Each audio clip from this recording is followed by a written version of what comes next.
sistema prisional brasileiro já foi considerado medieval pelo ministro da Justiça, José Eduardo Cardoso. Entre os principais problemas estão a superlotação, a falta de infraestrutura e higiene, os maus tratos, a atuação do crime organizado, os motins e as condições de trabalho dos agentes.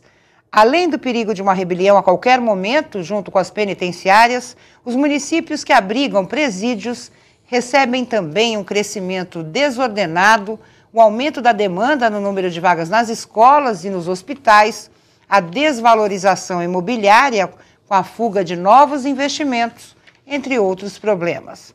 O que fazer para minimizar o prejuízo que essas cidades sofrem? Qual a importância de um estudo de impacto prévio? O município pode se negar a receber um presídio? O que faz um prefeito aceitar a unidade prisional?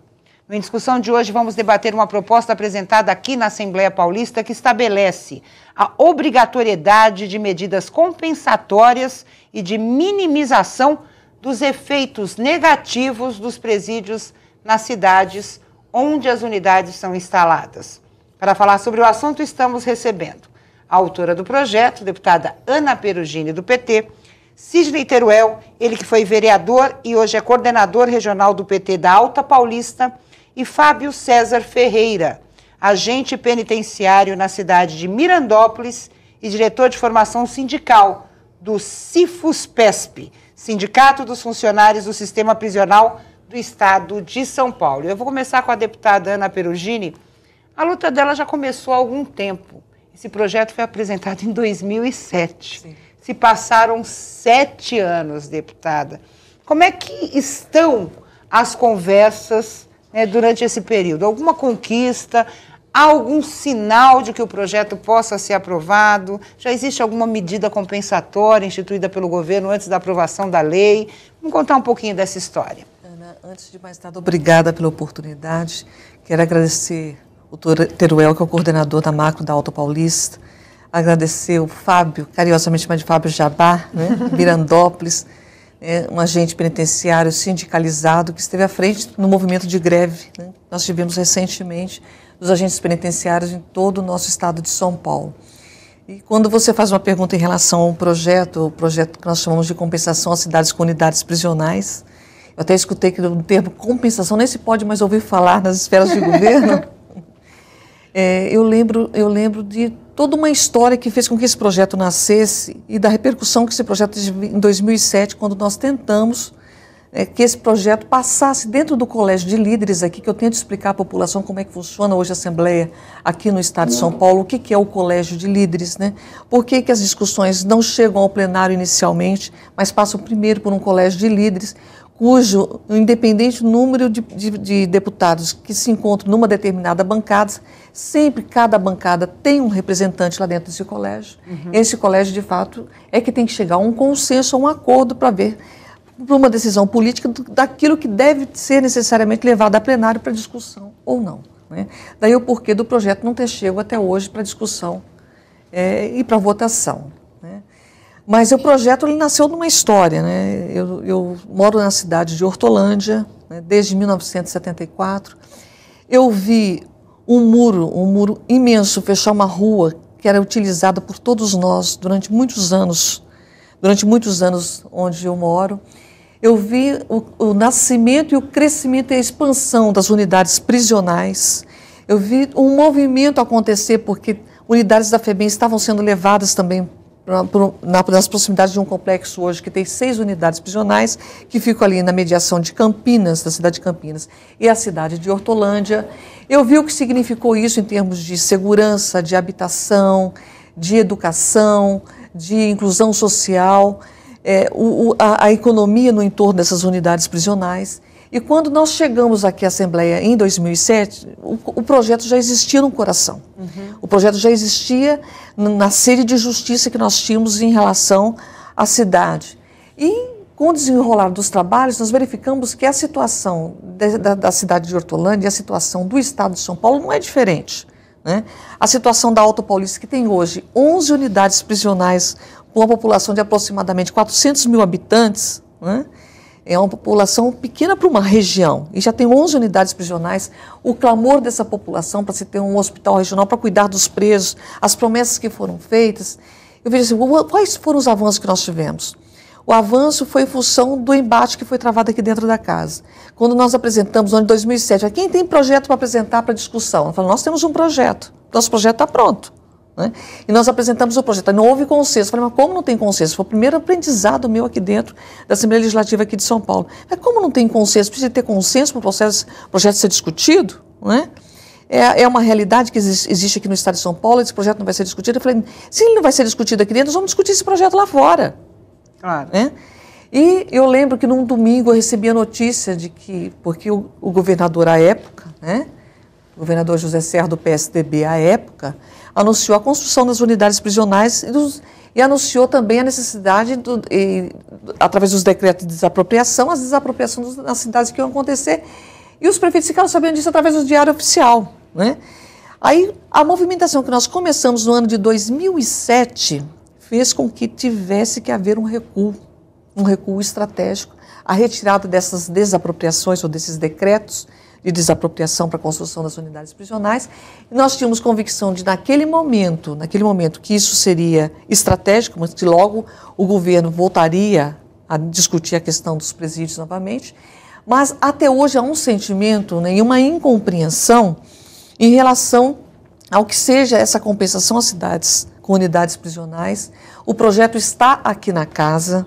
Ele nasceu de uma história de vivência, uma história de vida que é diagnosticada em todas as cidades por onde tem unidades prisionais.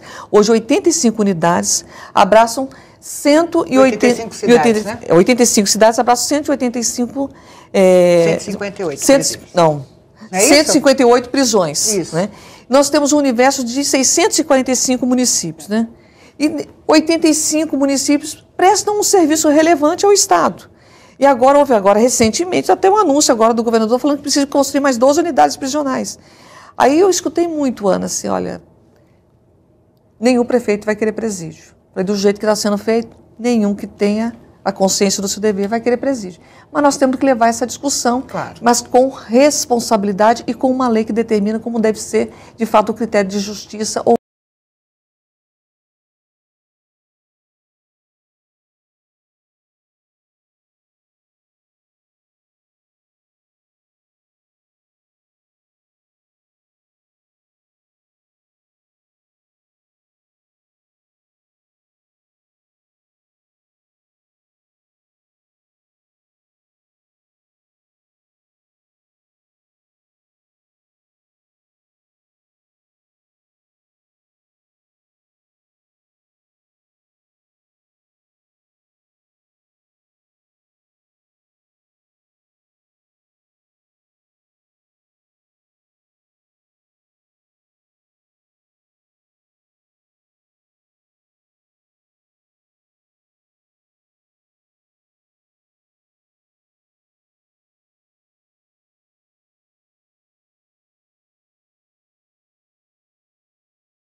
voltamos com a discussão, hoje falando sobre o projeto da deputada Ana Perugini, do PT, que cria a obrigatoriedade de medidas compensatórias e de minimização dos efeitos negativos dos presídios nas cidades onde as unidades são instaladas. Eu deixei uma pergunta para o Sidney, exatamente para saber essa movimentação. A deputada colocou aqui o exemplo de Riolândia, que teve um incremento no comércio local, mas que entre as 85 cidades foi a única que trouxe esse aspecto positivo, ainda tendo os outros impactos negativos. Mas eu deixei para o Sidney a seguinte questão, antes até da construção. Os impactos já começam a surgir, né, Sidney? Sem dúvida, mas eu quero voltar um pouquinho na fala da deputada, que quando começaram a implantação das unidades prisionais, realmente chegou para a população da região uma esperança de que alguma compensação poderia ocorrer, principalmente na questão de geração de emprego e desenvolvimento regional. Muitos prefeitos quiseram à época os presídios, né? Mas isso não aconteceu. Hoje nós temos um caso muito específico na nossa região da Alta Paulista e nós estamos trabalhando incentivamente nessa questão, que é a duplicação da SP-294, que é a rodovia Comandante João Ribeiro de Barros. Ela é uma rodovia que, embora hoje esteja recebendo melhorias, ela não está dando conta de atender a demanda. E isso seria importante também que fosse pensado pelo governador, porque com a inauguração da ponte que liga a cidade de Paulicéia ao estado do Mato Grosso do Sul, houve um aumento muito grande de números de veículos que trafegam naquela região. De Parapuã até Panorama, tinha um estudo antes que calculava-se que em torno de 4 mil veículos passavam por ali. Hoje está em torno de 10 mil veículos dia e tem tido vários acidentes. Então são essas compensações que a gente percebe que não chegou ainda na nossa região. Além disso também a gente sabe que tem a questão da ferrovia, que aquela região ela tem um potencial muito grande de desenvolvimento e se não chegar essas ações do governo, dificilmente vai se desenvolver a região. Então, por exemplo, nós temos várias usinas de cana-de-açúcar que tem açúcar e álcool e hoje todo esse transporte é feito por caminhões. Além disso, nós temos também as cooperativas da região que elas demandam uma grande quantidade de insumos para a agricultura. Então, é um conjunto de fatores que a gente espera que o governo tome para a região essa iniciativa, para que faça essa compensação, como foi dito, que até agora não houve em relação à região especificamente. Fábio, como é que os agentes penitenciários entram nessa discussão? Ou seja, da construção de novas unidades, da demanda de pessoal. Como o Sidney colocou muito bem, muitas vezes você constrói uma unidade prisional, mas você não aumenta o efetivo da polícia. Como é que fica a segurança também dessa população?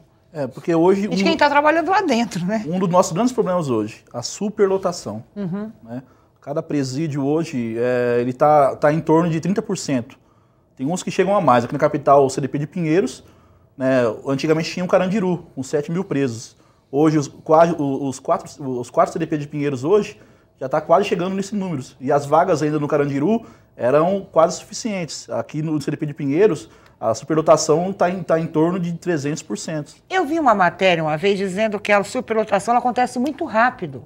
Né? Uma coisa, às vezes, que a própria estrutura nem percebe, porque você constrói uma unidade prisional para 200 vagas, depois de 3, 4 meses você já tem o triplo, o quádruplo, né, de pessoas lá dentro. Na verdade, o CDP de Riolândia foi inaugurado mês passado, março, fevereiro. Ele já está superlotado. As vagas são para 768 detentos e já está acima da capacidade. Né? Na verdade, aí como que nós trabalhamos lá dentro? Na verdade, hoje, existe hoje a questão fundamental das condições de trabalho. A superlotação ela gera o estresse no servidor. Claro. Tem muitos companheiros de licença médica, né? Estresse, licença psiquiátrica, né? Depressão. E, então, assim, hoje eu trabalho na P1 de Mirandópolis. Então, para falar diretamente no pavilhão, um pavilhão que era para ter em torno de 112 presos, está com 300 e pouco. Né? E quantos agentes nesse pavilhão? Não, para tomar conta desse pavilhão é somente um agente. Então, assim, ele abre o sol de manhã cedo ali, né? Solta o sol 8 horas da manhã. Então, toda a demanda da população ali no dia de ver processo, de ver enfermaria, atendimentos, é somente ele que ouve ali, ele que é o porta-voz ali do Estado, né? Ele que ouve o preso, leva as demandas e aí sim, falta profissionais, né? Ou processos atrasados. Então, assim, vamos dizer assim, uma engrenagem que ela fica emperrada, ela não gira. E a gente nota uma certa falta de logística, deputada Ana Perugina, a senhora é advogada também. Eu fico imaginando como é que eles fazem para escolher essas localidades em primeiro lugar e depois para saber de onde vêm esses presos, né? Que presos nós vamos colocar nessas unidades prisionais? São presos da região? Existe uma logística? Até porque a família, muitas vezes, não vai precisar ir para o município onde a unidade prisional está instalada. Se o preso, claro, for morador daquela região. Mas a gente percebe que tem preso de Presidente Prudente preso aqui na capital, né? E vice-versa. Falta também uma logística para minimizar esses impactos negativos. Sim, só para completar também um pouquinho, com licença, a questão ambiental também foi muito fortemente atingida na região. Nós tivemos recentemente na penitenciária de Tupi Paulista, onde a gente viu o esgoto correndo a céu aberto, próximo à rodovia. Então, isso aí traz um prejuízo muito grande na questão ambiental também. Eu penso, Ana, que antes disso tem a questão de quem trabalha dentro do sistema prisional, quem trabalha de fato, se comporta, tem uma vida de preso, não é? Tem uma forma de construir, eu aprendi isso inclusive com os agentes penitenciários, né? Da questão da insegurança de determinados padrões de construção, que não tem ventilação, não tem área de escape, né? Os paredões que estão sendo construídos, dividindo alas, né? Nós vimos isso em visitações. A própria atmosfera da construção e a forma como a gente se coloca ali para trabalhar, num ambiente absolutamente insalubre, já deixa vulnerável a pessoa que trabalha ali dentro. Então, no ato de pensar a construção, nós temos que pensar também na situação de quem fica ali dentro, fazendo a vigia das alas. Quando eu coloco, Fábio, que você tem que subir, né? Subir degraus para você olhar o preso que está lá dentro, né? E a forma como você tem que abrir, que tem um ventilador em cima da tua cabeça para gerar ventilação, porque não tem nenhuma área de entrada de ar ali, né? Você conseguir imaginar uma pessoa trabalhando o dia todo ali, da enfermaria voltando para o local da ala, é uma situação que tem que ser colocada. A expectativa de acontecer uma rebelião em função da superlotação e o que vai acontecer com a gente que está ali dentro. É uma outra questão que tem que ser levantada. Da questão desumana do local de trabalho, da forma de se trabalhar ali. Então não é à toa que tem tantos agentes com problemas psiquiátricos. Merece um levantamento até, inclusive, né? Dentro do nosso país, tem algum modelo de sistema prisional, deputada Ana Perugina? A senhora, dentro desse trabalho, dessas pesquisas, descobriu algum estado que tenha, vamos dizer assim, um modelo prisional razoável? No próprio estado de São Paulo, nós temos N construções, né? Eu cheguei a verificar construções. Fui fazer a visitação, tinha acabado de ser feita a inauguração e já apresentava problema, né? Então, os próprios agentes penitenciários, eles têm uma forma de verificar, de fato, como é que funciona a segurança ali dentro, o que seria mais viável. Até você fez uma pergunta em relação, vocês são ouvidos, né? Em relação como devem ser feitas essas construções, né? Aqui eu respondia, não é ouvido. Que tipo de estrutura, né? Que tipo de estrutura, o que é necessário, porque eu fico imaginando se o engenheiro que pensa na construção, e é um engenheiro que pensa na construção, se de fato entende da segurança, né, de como deve ser a segurança dentro do sistema prisional, para que haja de fato a manutenção do preso ali dentro e para que seja garantida a vida de quem trabalha ali dentro. Eu falo de um modelo prisional assim, positivo, vamos dizer assim. Olha, o nosso projeto, quando nós apresentamos o projeto, aí eu queria tocar num outro assunto, que é a questão da ressocialização. Perfeito. Eu acompanhei a CPI que tratou do sistema prisional a nível federal, a CPI da Câmara Federal. Eu fui lá para Presidente Prudente, eu escutei um promotor de justiça dizendo, olha, 70% de quem sai, volta, né? Hoje, Ana, quem faz a ressocialização, quem faz o trabalho de fato de tornar o preso uma pessoa melhor, é a sociedade local. Você vai ver a participação ativa do Ministério Carcerário, da Pastoral Carcerária, né? Quem faz, de fato, a ressocialização da família do preso é a prefeitura que cuida da família do preso, né? Ou não é nem a família, quem cuida não é da família do preso, ou não é nem a prefeitura Quem é que cuida? Alguém tem que cuidar. Né? Mas por isso você precisa deixar o preso aí, perto de onde ele nasceu, mas, ou perto da família. Olha, essa é uma resposta oficial do governo. Por que está sendo construído? Então, é para aproximar o preso da família do preso. O preso tem que ficar, mas não é, isso não é verdade. Não. Os números mostram que isso não é verdade. Agora, tem um caso, olha, eu conheci uma mãe, ela é psicóloga, mora na cidade onde eu moro, né? Mora no bairro vizinho do presídio, que pegou o filho dela, né? Ela voltou no trabalho, pegou o filho dela com uma pipa, né? Passando droga para dentro do presídio pela pipa. Ela estava apavorada. Falou assim, Ana, meu filho, né? Eu não sabia, depois eu fiquei sabendo, procurei saber como é que funciona isso, da transporte até de peças de celulares para dentro do sistema prisional através de pipa, né? Então uma criança inocente começa a ter contato, né? Não é à toa, Ana, não é à toa que hoje, né, o crime se expandiu para todos os locais, né? Quando, as cidades mais pacatas de maneira mais simples, né? De maneira simples, eu fico imaginando num jardim, você tem um jardim lindo, você pega a tiririca, bate no liquidificador e joga para todo o jardim, você espalha a tiririca para tudo quanto é lado. Você chega hoje na cidade de Dracena é uma cidade do interior, pacata. Eu não entendi o que era aqueles aramados de fios em cima dos muros, cerca elétrica para tudo quanto é muro. Né? O que está acontecendo com o nosso interior do Estado? Porque quando chega o presídio, Ana, eu sei que estou tomando o teu tempo, mas isso é importante. Quando chega o presídio, gente, não chega um único policial militar para aquela cidade. E a população fica mais insegura. Não chega mais um delegado. Né? O pessoal vinculado à Secretaria de Saúde fala assim, Ana, o que você acha do convênio que o Estado está propondo com a Secretaria de Saúde dos municípios, onde tem presídio, para a gente poder dar atendimento ao preso? Fala assim, olha, vocês vão receber um valor, se eu não me engano, de R$60 mil por mês para ter um convênio com o Estado, vocês estão cuidando do preso. Mas aí começaram a ligar para mim recentemente ligaram agora. Ana, não dá para fazer um convênio. Eu falei, o que está acontecendo? Não dá. O Estado quer que a gente coloque médico lá dentro. Dentro do sistema prisional. Dentro do sistema prisional. Eu falei, mas aí como é que fica isso? É porque diz que não está tendo dificuldade para fazer escolta. Ué, que negócio é esse? Existem algumas discussões que foram trazidas para a Assembleia sobre a localização, né? Existem até projetos aqui dentro que falam da instalação de presídios nas rodovias, né, com varas anexas. Está no momento, Fábio, de se reformular esse modelo? Ou seja, é possível criar um modelo diferenciado com o sistema que a gente tem aí hoje? Olha só, como é o governo do Estado, né? Esse governo que está aí há 20 anos. Eu comecei a trabalhar no CDP do Belém, CDP do Belém 2. E os CDPs foram construídos para trazer o juiz lá tem até a estrutura de uma sala de audiência, e por o juiz despachar ali. O preso provisório não seria... Precisar transferir, levar o preso. O preso nunca foi cumprido. Na verdade, o que falta no Estado de São Paulo é política pública séria para o sistema prisional, que não existe. No caso dos médicos, na verdade, eles pagam tão mal o médico que hoje aí inventaram esse convênio, se não me engano é a SEB 82, que os municípios, que eles fazem um convênio com o município contrata a equipe médica ali, técnico de enfermagem, médicos, enfermeiros, para atender no presídio. Né? É quase uma terceirização, né?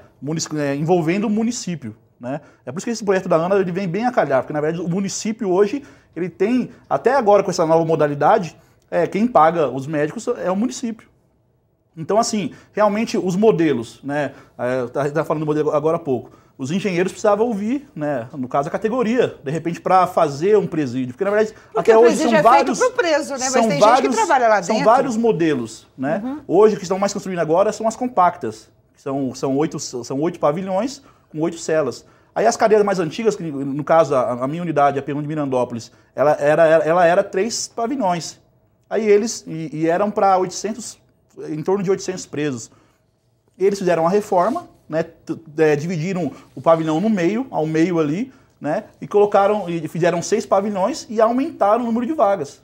Na verdade, nós chamamos isso daí de puxadinhos. O governo fazem os puxadinhos, né? Uma outra coisa grave também que continua um funcionário tomando conta da ala, que duplicou. Independente do número de presos. Duplicou. E aí, outra coisa grave. Agora, recentemente estive em Franco da Rocha semana passada, na P3 de Franco da Rocha. Eles estão fazendo agora metade do presídio para abrigar detentos com medidas de segurança. Presos com um transtorno, né, que causa crime por causa do transtorno psiquiátrico.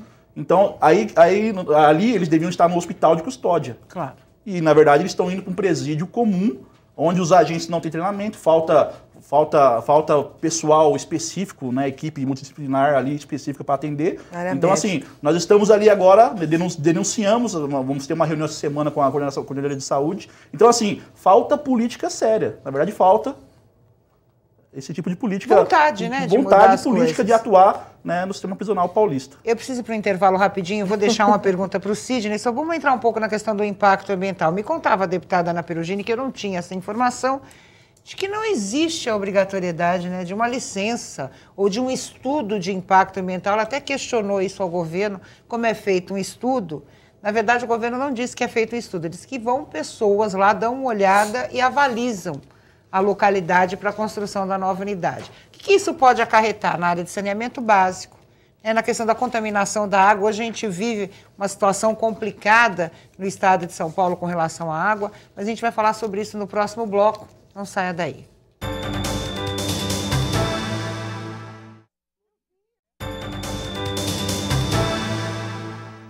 Voltamos com a discussão, hoje falando sobre a construção de unidades prisionais e medidas compensatórias para os municípios. Eu deixei aqui uma pergunta para o Sidney, vou falar um pouco de meio ambiente, né? Eu vi num momento aqui na Assembleia Legislativa uma discussão sobre o tratamento de esgoto. Muitas cidades onde estão essas unidades prisionais não têm o tratamento de esgoto adequado, ou seja, sofrem os presos e agentes e sofre a população. Sidney, isso é comum? Ou seja, não há um estudo, não há um preparo de infraestrutura para a cidade receber o presídio? Ou seja, ruas de acesso também, a gente tem que pensar nisso. Não é construir somente o presídio, mas você tem que pensar nos arredores dessas unidades. Realmente isso acontece, como eu disse, na cidade de Tupi Paulista. Recentemente a gente percebeu esses esgotos sendo jogados no céu aberto. Então, para as pessoas que viram aquela cena, realmente é deplorável a gente estar no estado mais rico da federação e sofrer uma questão ambiental tão forte como aquela que nós vimos na cidade de Tupi Paulista. Eu brinquei com a deputada e disse, a gente para construir um puxadinho tem que ir na subprefeitura, tem que pegar licença, tem que fazer estudo, tem que pagar engenheiro. E de repente o Estado não dá o exemplo, ele cobra da gente, mas não dá o exemplo quando tem, por exemplo, que ter a obrigatoriedade de uma licença ambiental para a construção de um presídio. Nós fizemos a pergunta oficial, né? Fizemos a pergunta em relação ao relatório, né? A resposta do Estado foi a seguinte: houve uma vistoria conjunta de órgãos da Secretaria do Meio Ambiente e Companhia Paulista de Obras e Serviços nas áreas onde serão instaladas as unidades prisionais. Se nós formos olhar a lei federal que trata, né, do meio ambiente, fala da necessidade de estudo de impacto ambiental, da apresentação do IARIMA, né, nós vamos observar que lá no anexo 2, que fala das edificações civis, não fala de unidades prisionais. Nós apresentamos uma moção para que seja incluído unidades prisionais. Né? Quer dizer, não existe previsão legal, não isso, existe deputado? Previsão legal, porque se você olhar a legislação como ela está, né, se eu preciso para construir uma obra de arte, fazer estudo de impacto, claro, né, construir uma unidade prisional, eu precisaria de fato fazer um estudo do impacto. Mas não é isso que ocorre. Então nós temos que colocar taxativamente lá a unidade prisional. E a outra questão, Ana, que eu vou continuar insistindo muito, é que feira na porta de casa não é unidade prisional na cidade. Sim, com certeza. Né? Então é importante, porque fala, ninguém quer uma feira. Não é verdade que os prefeitos, né, sejam agentes políticos irresponsáveis e as câmaras municipais irresponsáveis e não saibam, né, que o nosso estado é o estado que mais produz presos por metro quadrado. Agora, se nós continuarmos, né, com a política de construirmos unidades prisionais goela abaixo, né, das cidades, sem conversar com as cidades que fazem a ressocialização, que têm a responsabilidade da família do preso que chega na cidade, sem levarmos em conta que se nós não cuidarmos da família do preso, o crime vai cuidar da família do preso, né? Então, nós temos que tomar uma posição. Ou nós queremos ser um Estado da educação, da responsabilidade, do cumprimento das leis, o Estado da democracia, porque é absolutamente antidemocrático, é autoritário demais, né? Um prefeito saber que vai chegar uma unidade prisional através do diário oficial do Poder Executivo. Não, e tem uma outra questão. Eu estava pensando o seguinte, o preso não é um ser isolado. Se você pensar no preso, tem uma série de pessoas envolvidas, os agentes, a família, como bem a senhora disse. Se a prefeitura, o poder público, não tiver condições de cuidar dessa família, bem lembrado, é o crime organizado que vai cuidar, como acontece ainda no Rio de Janeiro, por exemplo, né? Aí nós vamos continuar enxugando gelo, né? Nós precisamos Sempre. de mais 44, daqui a pouco mais 12 unidades. Não se sabe o que está acontecendo com o mundo. E né? as PPPs, Fábio, vocês discutem esse... Fala-se hoje tanto em PPP, né? Virou moda, parceria público-privada. Vamos fazer isso com parceria com PPPs. Para o sistema prisional, na verdade, isso não existe um projeto que foi discutido numa audiência pública na Comissão de Segurança Pública da LESP, nós tivemos aqui, que está sendo meio assim, né? Foi divulgado aqui, mas eles não divulgam muito, que é criar 3 sítios. Eles querem criar, vão ser 3 sítios, cada sítio vai abrigar 3 penitenciárias, se eu não estiver enganado, e um semiaberto. Vagas para 800 presos, cada penitenciária, e um semiaberto também, com cada sítio desse vai abrigar 3.500 presos. É lógico que vai dar certo, porque ele vai tirar ali, não vai ter superlotação, vai ter trabalho. Só que, né, tem o exemplo do Maranhão. O Maranhão, o presídio lá é tudo terceirizado. E olha o caos que se encontra o estado do Maranhão. Ribeirão das Neves, né? Teve uma fuga lá, se não me engano, com 20 presos.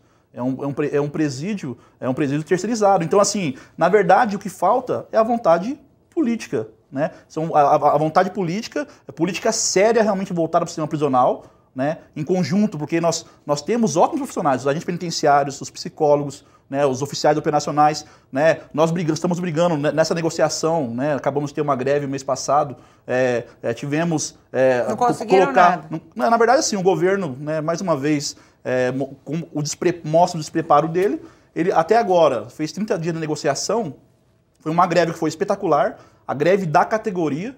A categoria se cansou de tanto desmando do governo e ela se uniu, né? Tanto é que os 3 sindicatos, né? Os 3 sindicatos que tem na categoria se uniram para mobilizar. Por quê? Porque não existe política. Na verdade, o acordo que foi firmado no dia 26 de março, fez um mês agora, no sábado, o acordo foi firmado lá, o governo até agora não cumpriu, não enviou o projeto para a LESP.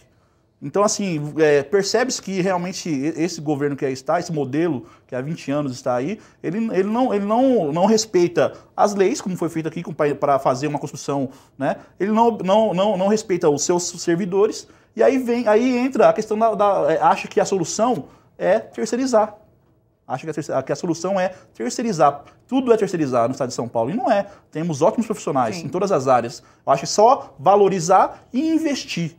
E investir onde tem que ser investido. Educação. Né? Se investe em educação, não vai gerar o que nós pensamos. Né?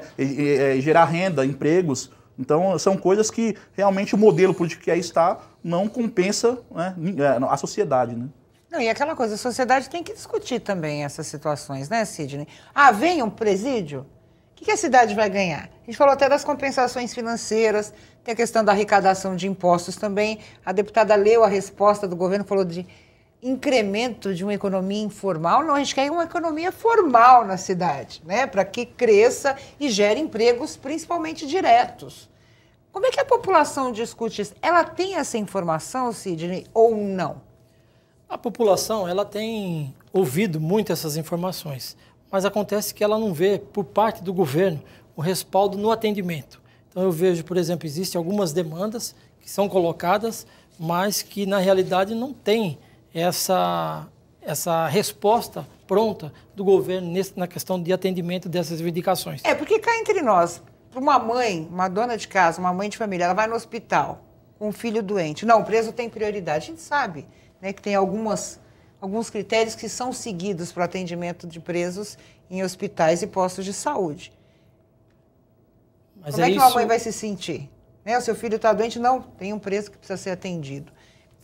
Sem tirar o direito, que o preso tem o direito ao atendimento à saúde também, à educação, a emprego, né, a trabalho, etc, etc. Mas a população acaba pagando o pato. Né, Sidney? Eu quero dizer que o nosso tempo chegou ao fim, mas eu vou dar um minutinho para cada um dos convidados para as considerações finais.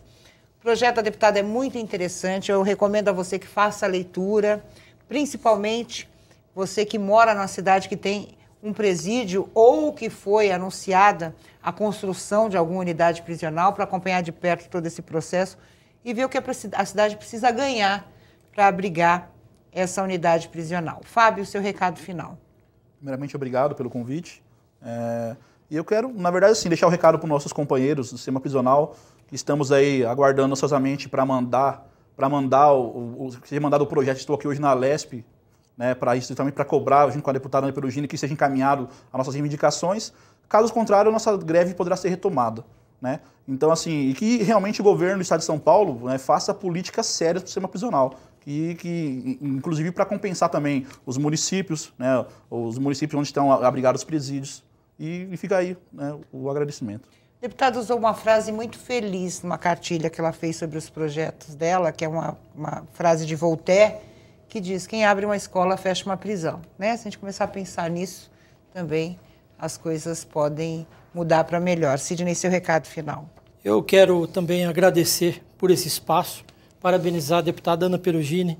Eu acho que na nossa região esse projeto foi muito discutido, tivemos várias audiências públicas, a população está consciente disso. Eu acho que quem ainda não adquiriu a consciência da importância desse projeto para a nossa região é o governador do estado, que até agora não acionou nenhuma novidade para que sejam compensados esses municípios que tenham unidades prisionais.